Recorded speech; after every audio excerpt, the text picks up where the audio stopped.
Hitler mau memusnahkan Yahudi, negara Israel malah berdiri setelah menghilang 2700 tahun. Ini memperkuat indikasi bahwa Israel masih tetap menjadi bangsa pilihan Tuhan. Pada bagian akhir video saya yang terdahulu tentang Israel sebagai bangsa pilihan Tuhan, juga ada di Al-Quran. Perbedaan Al-Quran dengan Alkitab mengenai Israel sebagai bangsa pilihan Tuhan adalah bahwa berdasarkan Al-Quran, status sebagai bangsa pilihan itu hanya berlaku pada zamannya saja, tidak terus-menerus. Sedangkan berdasarkan Alkitab, status bangsa pilihan itu relatif tetap, turun-temurun, berlaku sampai selamanya. Pertanyaan yang muncul adalah, kalau memang bangsa Israel masih merupakan bangsa pilihan Tuhan, mengapa Israel sering terpuruk, bahkan sempat menghilang selama 2700 tahun, dan mengapa kondisi nyata perkembangan terakhir Israel kurang begitu baik, dari segi religiusitas maupun perekonomian. Pada video saya yang terakhir sebelum video ini, yang berjudul Masihkah Israel Diberkati, saya mengemukakan kajian saya berdasarkan Alkitab. Berdasarkan Alkitab, status bangsa Israel sebagai bangsa pilihan Tuhan bersifat turun-temurun dan berlaku selamanya. Berbagai keterpurukan yang dialami Israel selama ini, seperti menghilang 2700 tahun sebagai negara, maupun berbagai situasi yang memprihatinkan di Israel saat ini, bukan disebabkan karena Israel kehilangan statusnya sebagai bangsa pilihan Tuhan, melainkan itu konsekuensi dari perjanjian berkat kutuk bagi bangsa Israel dari Tuhan. Keterpurukan Israel disebabkan karena ketidaksetiaan dan ketidaktaatan Israel pada Tuhan. Sebelum kita membahas hal tersebut, mari sama-sama kita tonton selingan video berikut ini. Nah, lantak, wak dolan nak nyampiri pedagang baju tadi. Ai, caknya bakal adon nak perang. Laju kelah, wak dolan. Ujinya tak lontong. Ini lontong. Wak, oi wak. Kenapa tak beli baju lagi? Halal, 5 10.000. Nak marah aku ni. Sakit aku marah ni. Nak marahnya. Coba. Ungkapkan. Coba. Uji wak dah lontong. Tengok baju wak ni. Aku tadi ke sini beli baju. Jadi, Ini lontong. man. Nah, uji wak dah lontong tulisannya nak ditanggung dah lontong. Ya? Artinya? Nah, tengok. Mana dia lontong kan? lontong? Nah, lontong. Nah, pas ku cuci sekali, lontong. Nah, tengok. Kalau kau sengaja batu dengan baju kuning. Nah, uji wak dah lontong tulisannya nak ditanggung dah lontong. Nah, ente macamnya dari mana anak-anaknya? Dari sini. Coba baca. Ditanggung tidak luntur. Ente Bahlul. Ente orang Indonesia. Baca dari kiri ke kanan. Anak orang Arab baca dari kanan ke kiri. Luntur tidak ditanggung. Ente Bahlul.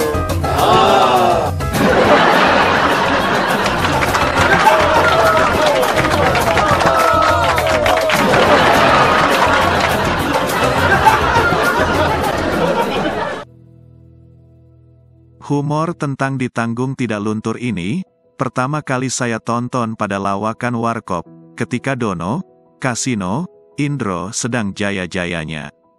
Saya cari-cari video lawakan itu, tapi tidak ketemu. Akhirnya saya ketemu video yang ditayangkan tadi. Temanya mirip.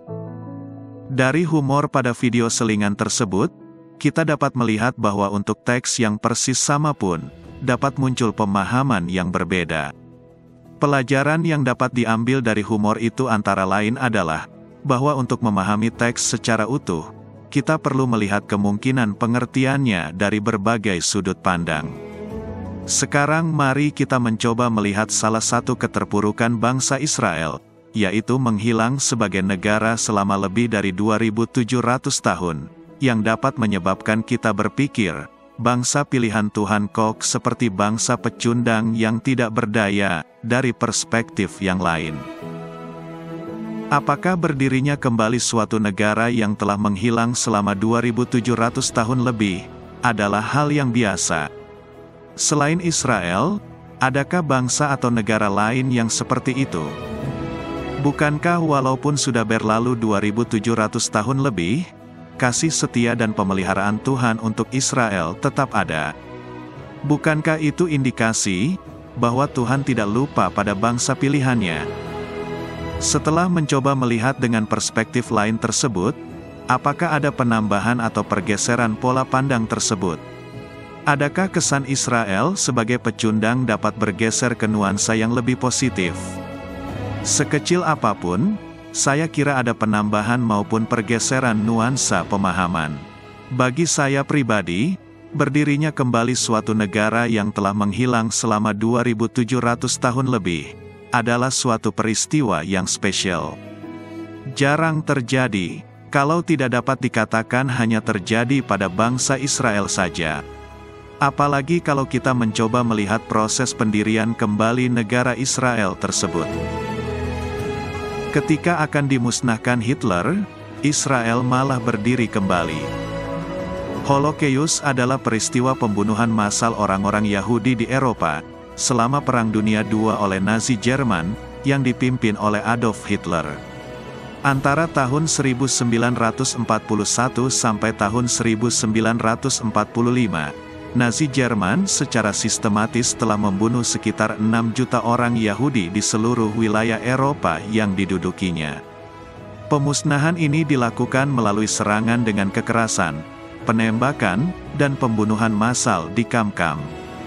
Holocaust baru dapat dihentikan pada 1945, ketika Jerman kalah dalam Perang Dunia II, dan Hitler melakukan bunuh diri.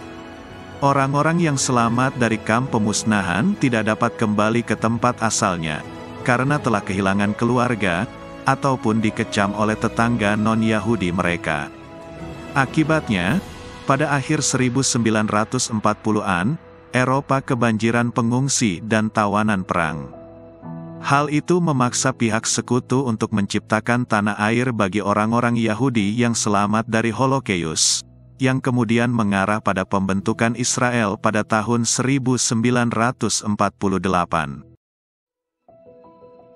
Walaupun mendapati banyak tentangan dan perlawanan dari banyak negara lain di kawasan Arab, akhirnya Israel memproklamasikan kemerdekaannya pada tanggal 14 Mei tahun 1948. Adakah bangsa lain, yang negaranya telah lenyap selama 2700 tahun, kemudian akan dimusnahkan oleh negara berkekuatan besar, akhirnya, bukannya musnah, malah bisa mendirikan kembali negara, yang telah lenyap selama lebih dari 2700 tahun tersebut? Alur proses sejarah yang unik bukan? Mulanya ingin dimusnahkan, tahunya yang telah tercerai-berai beribu-ribu tahun, malah berkumpul dan mendirikan kembali negara yang telah lama hilang tersebut. Terlepas dari berbagai kontroversi dan spekulasi yang ada, berdirinya kembali negara Israel pada tahun 1948, setelah lenyap selama lebih dari 2700 tahun, bukanlah hal biasa, kalau tidak dapat dikatakan sebagai hal yang luar biasa. Sesuatu yang sangat langka terjadi. Hal ini memperkuat indikasi bahwa Israel tetap merupakan bangsa pilihan Tuhan, yang dikasihi dan diberkati Tuhan. Mengingat ketidaksetiaan dan ketidaktaatan bangsa Israel selama ini kepada Tuhan, berdirinya kembali negara Israel ini, juga merupakan pengecualian dari konsekuensi perjanjian berkat kutuk yang saya kemukakan pada video saya terdahulu. Ini juga menunjukkan kasih Tuhan yang begitu besar, kepada bangsa pilihannya ini. Anda boleh senyum, mesem, ketika membaca artikel maupun video yang meramalkan, ataupun mengatakan bahwa negara Israel akan lenyap pada tahun 2022. Saat ini sudah memasuki tahun 2023, berbagai perkiraan dan ramalan mengenai Israel tersebut tidak terbukti. Saya hanya ingin mengemukakan bahwa keinginan dan harapan agar negara Israel lenyap sudah barang tentu menyiratkan sesuatu bentuk ketidaksukaan. Dari sejarah kita dapat melihat bahwa pendirian negara Israel ditentang oleh banyak negara Arab. terutama dalam kaitannya dengan warga Palestina yang selama ini hidup di kawasan yang jadi negara Israel tersebut. Sehari setelah proklamasi kemerdekaannya, Israel langsung diserang oleh negara-negara Arab. Meletuslah perang dan pertikaian yang terus berlangsung sampai saat ini. Namanya juga perang, serang menyerang terus terjadi. Korban juga banyak berjatuhan. Itulah yang terjadi di kawasan Palestina Israel sampai saat ini.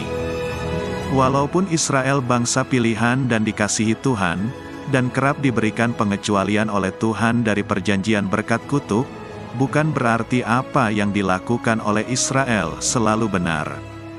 Malah kalau dilihat-lihat, Israel sering bergerak di luar ketentuan dan ketetapan Tuhan. Biar bagaimanapun, banyaknya korban dalam perang adalah sesuatu yang memprihatinkan, dan Israel pun punya andil untuk itu. Itulah yang paling perlu kita prihatinkan. Kapankah ini semua akan berakhir? Sebagai akhir kata, perkenankan saya untuk mengatakan, dengan berbagai sebab dan alasan, perang, pertikaian, pembantaian serta tragedi kemanusiaan terus terjadi di sepanjang sejarah dunia. Tidak bisakah diupayakan bumi yang lebih damai? Bumi di mana orang bisa saling mengasihi satu sama lain, menggantikan rasa saling membenci dan bermusuhan. Bisakah? Salam damai, Tuhan memberkati. Jangan lupa, tekan tombol subscribe, lonceng, like, dan share. Terima kasih.